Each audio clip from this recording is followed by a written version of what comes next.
What is up guys, it's Jimbo here and welcome to the first video of the season of the Splicer. Today we're going to be talking about how you can easily get the NULL Composure and doing a little bit of a review on the weapon. So let's get straight into it.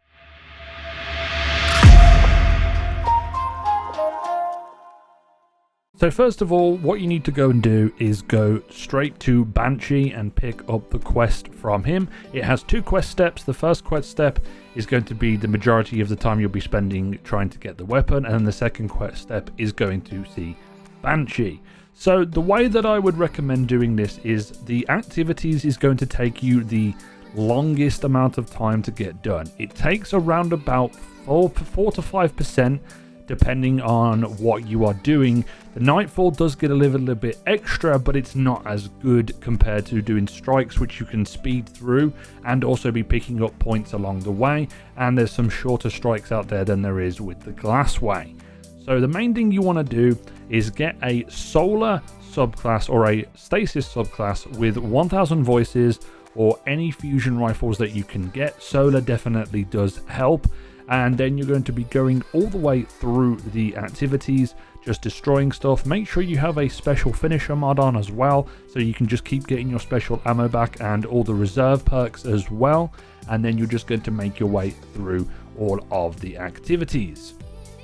It takes roughly about 25 strikes and 25 wins if you were to do Crucible instead. I didn't test this out on Gambit.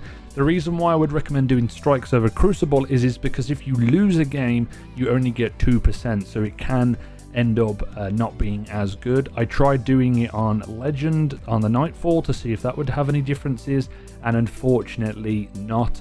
So I would definitely recommend running through with all this. But once you've got all your points, just switch to a fast loadout and zoom your way through the strikes.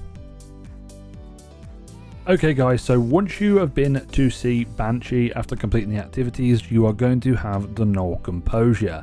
The good thing about the NULL Composure is it has a range masterwork on it, has fluted barrel and projection fuse, which increases the range. It's actually a very fast firing fusion rifle, and I really enjoy it, especially with some of the perk combinations that you can do right here.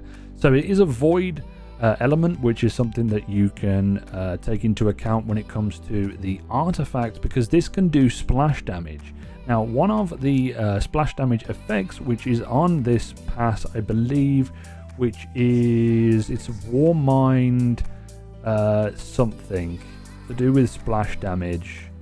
It's probably Warmind's Decree. There we go. Void splash damage. Final blows have a chance to create Warmind cells.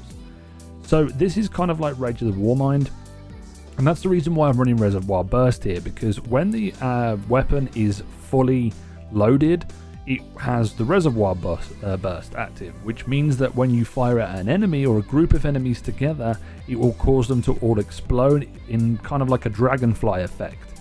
And the reason why I've gone with the Feeding Frenzy here is because as long as you are getting rapid kills with it, it's going to make this thing reload super quick. High Impact Reserves is okay for dealing a little bit more damage, but I think Reservoir Burst has a lot more when it comes to doing ad clear. Reservoir Burst probably wouldn't be as good as High Impact Reserves, especially if High Impact Reserves is like more in the magazine, like you have less bullets in the magazine, but not enough to be able to get Reservoir Burst to activate. And then with Heating Up, Final blows with this weapon increase accuracy and stability while improving the recoil. This could be a good perk for you console players out there that want to be able to drag the recoil in and also not be able to kind of go a little bit wide with it. But I think it's manageable, and that's why I would go with Feeding Frenzy. So my overall thoughts on the gun so far, I've used it a little bit. I'm going to show off a little bit of gameplay at the end of the video. I enjoyed the grind to go and get this. We played a lot of Team Scorched, but the quickest way is obviously going and doing the strikes, going through, and then we have a couple of the different options as well. So I'll probably do a build around this weapon and a couple other things, because this season has got some nutty things that we can build around going forward. But if you enjoyed the video, make sure you hit that like and subscribe button, turn on the notification bell, and as always, this has been Jimbo, and I will see you guys next time.